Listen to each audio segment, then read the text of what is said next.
Hello everyone, I'm Professor François MAILLOT.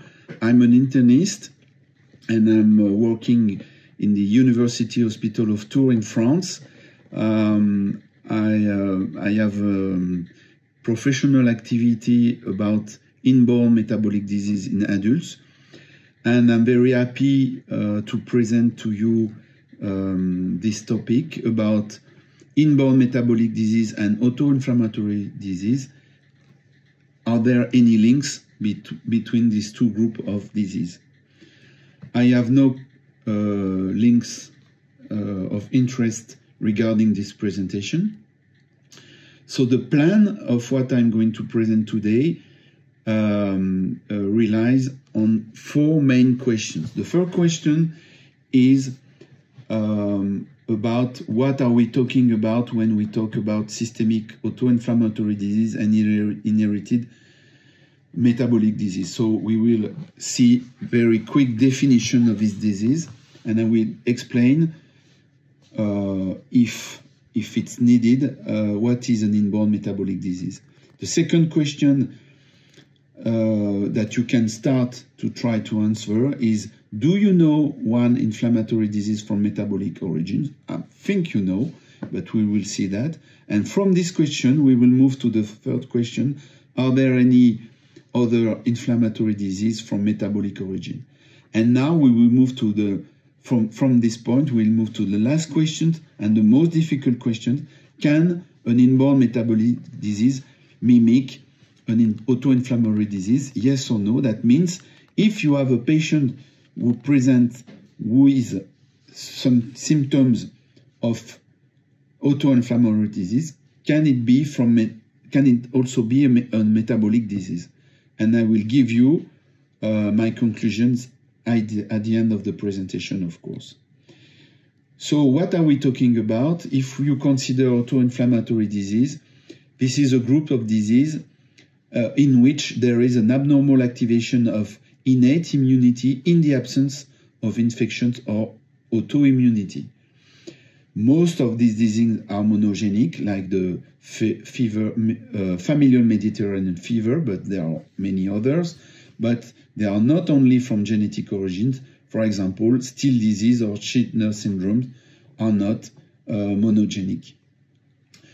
If you look at what is an inborn metabolic disease, this is a group of disease due to a dysfunction from a genetic origin of an enzyme or a metabolic compound that could be a transporter or a cofactor. This cofactor is mostly vitamins, but all of these enzymes or compounds are involved in the catabolic or anabolic pathways of human metabolisms, and they are monogenic disease. Just to explain to you, on the left side of the slide, you have a very simple classification of inborn metabolic disease. This is what we use as metabolicians to deal with this disease.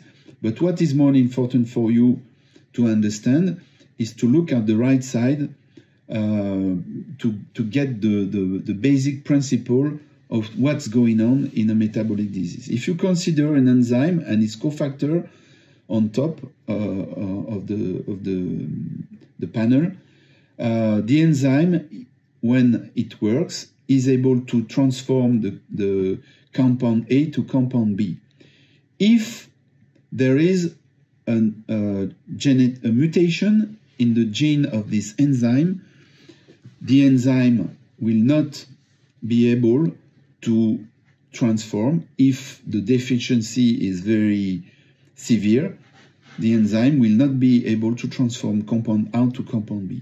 As a result, you will have an accumulation of compound A, and if compound A is toxic to one organ or to toxic in a systemic way, you can have symptoms of the disease, because you will get, the patient will get intoxicated by compound A. But you can have also a deficiency of compound B, And this is usually what we see in energy deficiencies. And you can be, the patient can suffer as well from a deficiency in compound B. So this is the basic principles of metabolic disease. This metabolic disease, they usually present as acute flares or attacks or chronic symptoms, and many systems can be involved. They are mostly diagnosed in children, but also in adults at any age. And what is something maybe the internists are not familiar with is that many of the diseases can be treated with a specific diet, but there are also many new treatments now, like enzyme therapy, substrate reduction therapy, and now we have new trials with mRNA therapy or gene therapy in many diseases, and this is very promising. When you look, this is the French rare disease database. When you look at the age of diagnosis, you will see on the left side that most diagnoses of inborn metabolic disease are made between the age of 0 and 2 years, so in young children.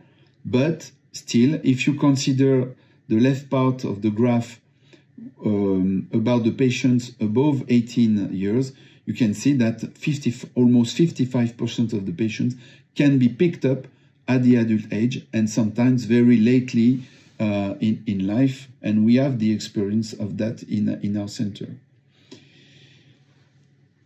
So the second question I have is, do you know an inflammatory disease from metabolic origin?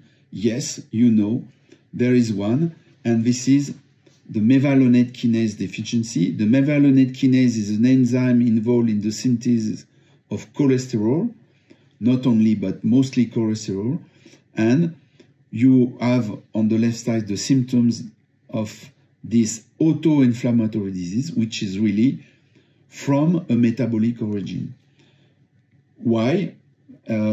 Is you have to look at the right side when you see the mevalonic acid pathway. If there is a block, an enzymatic block of the mevalonate kinase, you have an accumulation of mevalonic acid, and there is a complex, very complex activations or accumulations of some molecules that are able to disturb the pyrine inflammasome, and through caspase-1, all these abnormalities are able to increase IL-1 beta production, which is a pathophysiological mechanism very common in auto-inflammatory disease. So you see a very nice example of a metabolic disease that is able to induce an auto-inflammatory disease. Are there any auto-inflammatory disease for metabolic origin? This is the third question of my presentation. So there is one that has been described very recently in 2023 with a few cases published so far. This is very close to mevalonate kinase, but this is the compound downstream of the mevalonic acid pathway. So this is the phosphomevalonic kinase that is able to produce mevalonate 5-diphosphate, and in case of a metabolic block involving the phosphomevalonic kinase deficiency, you have also an inflammatory disease that it looks like mevalonate kinase deficiency, but there is less symptoms. For example, it's very difficult to be certain so far because there are only few cases described in the literature. But for example, it seems that patients, they don't have gastrointestinal involvement, but we have to wait for more patients to be published to see what are the difference between phosphomevalonate kinase deficiency and mevalonate kinase deficiency. Are there any other inborn metabolic disease that can induce auto-inflammatory symptoms? There are, and you can see this table. This is a summary, and I will just go through some example. On this slide, you can see again the mevalonate kinase deficiency, who is about to increase IL-1 beta production. But there is another one, it's lack LACC1 deficiency that induce this gene is involved for some protein that are involved in the lipid metabolism, and in case of genetic abnormality of the lack LACC1 gene, there is also an increase of IL-1 beta production. The pathophysiology is not easy to understand, but it is able to induce an auto-inflammatory disease. So another example, and the last one is also the deficiency in adenosine deaminase 2, which is an enzyme involved in the purine metabolism. But in case of deficiency, you know the clinical feature of this disease. There is also a disturbance and an increased expression of NF-kappa B and an increased type 1 interferon activity that is able to give some symptoms looking like an auto-inflammatory disease. The pathophysiology of DADA2 is not really understood at this point. So we move to the most difficult question: can a metabolic disease mimic an auto-inflammatory disease? And this is, in summary, it's like you see this algorithm on the slide. This comes from a recent publication by Marion Delplanque, which is a review about auto-inflammatory disease published in Rheumatology. And the question is, in this algorithm, is there any point where you can think it's maybe not an auto-inflammatory disease, but inborn metabolic disease? So to try to answer these questions, I have made some comparison between auto-inflammatory disease and inherited metabolic disease. So if you consider auto-inflammatory disease, the expression of the disease are mostly fever, along with cutaneous rash, serosities, arthritis, lymphadenopathies, and other symptoms. The triggers can be stress, sleep deprivation, or any antigenic stimulation. So we will see is this something similar in inborn metabolic disease. But there are also some diseases with chronic symptoms, and I remind you that most diagnoses are made in children, but they can be done also in adults. When you look at inherited metabolic disease, you have also acute flares involving many systems or organ. It can be a single organ dysfunction or a systemic presentation. But the question, is there any fever related to the metabolic compensation? And the answer is no. The fever, except for the mevalonate kinase or phosphomevalonate kinase deficiency, does not have any, it is not in the clinical picture of an inborn metabolic disease. So that makes a difference.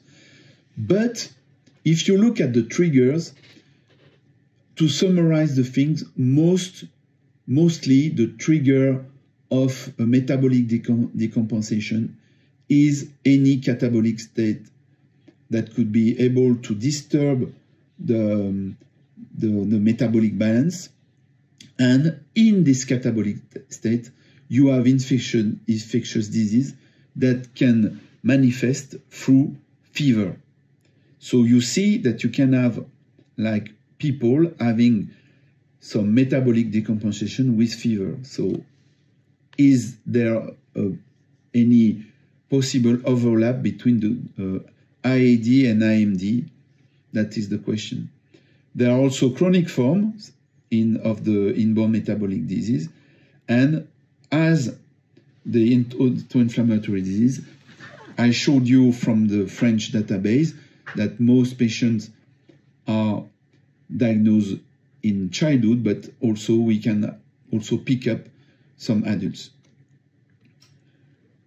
If we look at the blood tests, the biological markers, of course, in auto-inflammatory disease, there is an elevation of peripheral inflammatory markers. This is a hallmark of the biological symptoms, like raised CRP, neutrophils, ferritin, and so on. And if you look at the metabolic compounds, there is no reason for any disturbance, so they are normal. If, on the other side, you look at the biological test in case of inborn metabolic disease, there is no reason to have raised inflammatory markers that could be directly due to metabolic derangement, except, again, in mevalonate kinase deficiency or phosphomevalonate kinase deficiency. But what you can see is a possible systemic inflammation due to the infectious trigger. If you have a febrile illness, it could be a flu or a urinary tract infection, it does not matter, but you can have fever and along with the symptom of the metabolic decompensation. So the question remains, in such case, you have a patient presented with fever and some clinical abnormalities. Are there any similarities that make you think about an inborn metabolic disease if you first thought about an auto-inflammatory disease? But also the main difference is that in case of metabolic disease, you have some metabolic abnormalities like hyperammonemia, hypoglycemia, metabolic acidosis, lactate, and so on.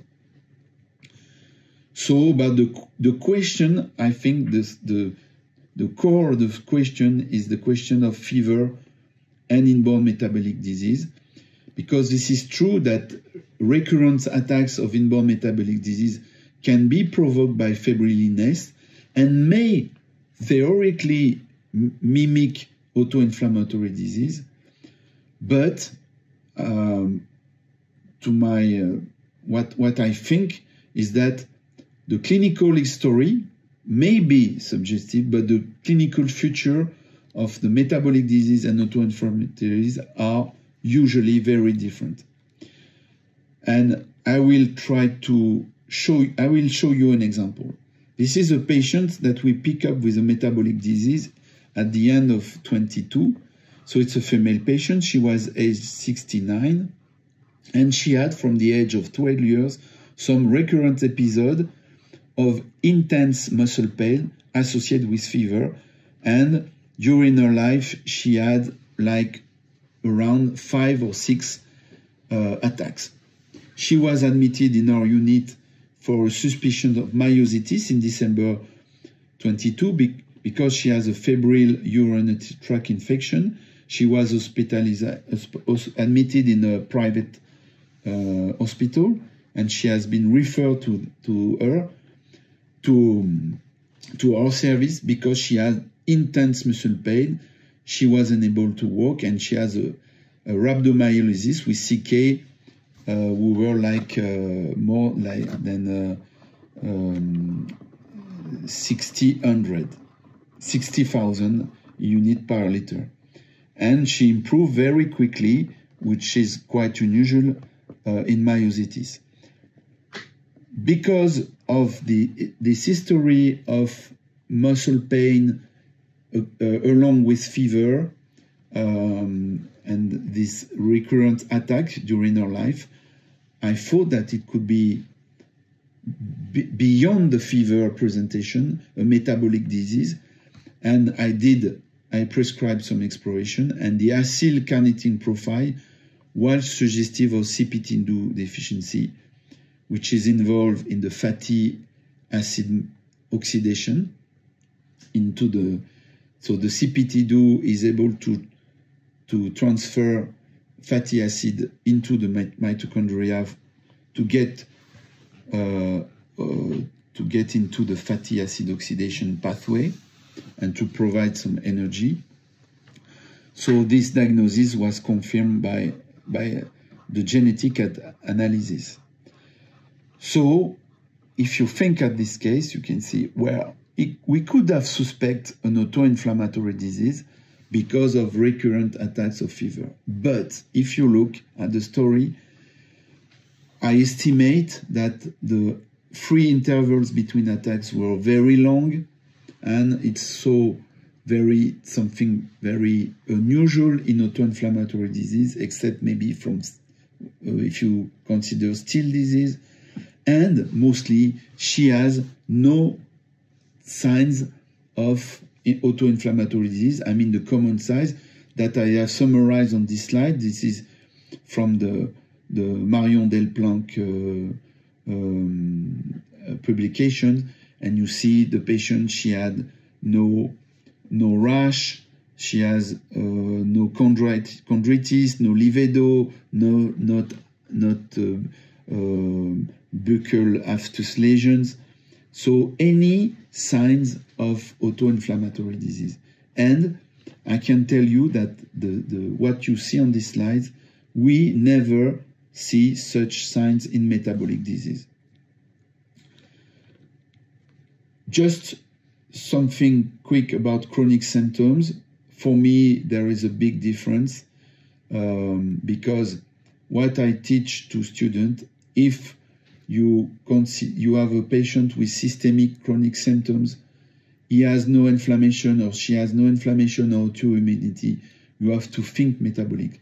So again, I think maybe sometimes the clinical picture could have to present with an overlap, but you look at the inflammation markers, there is no metabolic disease with elevated with chronic symptom and inflammatory markers. So for me, when you look at the literature, you will find some isolated case report of recurrent fever. So we have I found some case of Fabry or another very rare disease, GTP, cyclohydrolase 1 deficiency. It's a metabolism of a cofactor of phenylalanine metabolism. So, but they are very exceptional, and I can think that we can have like an algorithm, include in the algorithm when you suspect auto-inflammatory disease. So I think you know now my conclusions. If we consider the questions of auto-inflammatory disease and inborn metabolic disease, there are obviously some pathophysiological links, and we know some disease in which the enzyme deficiency is responsible for the inflammatory disease, like mevalonate, kinase deficiency, and others. And this is, I think, very important to understand much better the links between these metabolic disturbances and the inflammatory process, because maybe we will find new therapy for auto-inflammatory disease. The diagnosis of inborn metabolic disease could be suggestive by the clinical presentation, but you see, usually we don't have the most common signs. And for me, think about an inborn metabolic disease in case of a patient presenting with auto-inflammatory symptoms is exceptional and very unlikely. So I will not waste much time to explore the metabolism in such cases. This is very clear to me. But as a metabolician, I said that there are many other circumstances to think metabolic, and I invite you to have a look on a review that we have published recently about, for example, joint manifestation that can reveal inborn metabolic disease in adults. And in this review, there is only one disease with fever. This is mevalonate kinase deficiency again. So I would like to thank you for your attention. On the last slide, you see the bridge above the Loire River in Tours, and I will be happy to get your question by email if you want. I will be happy to answer. See you.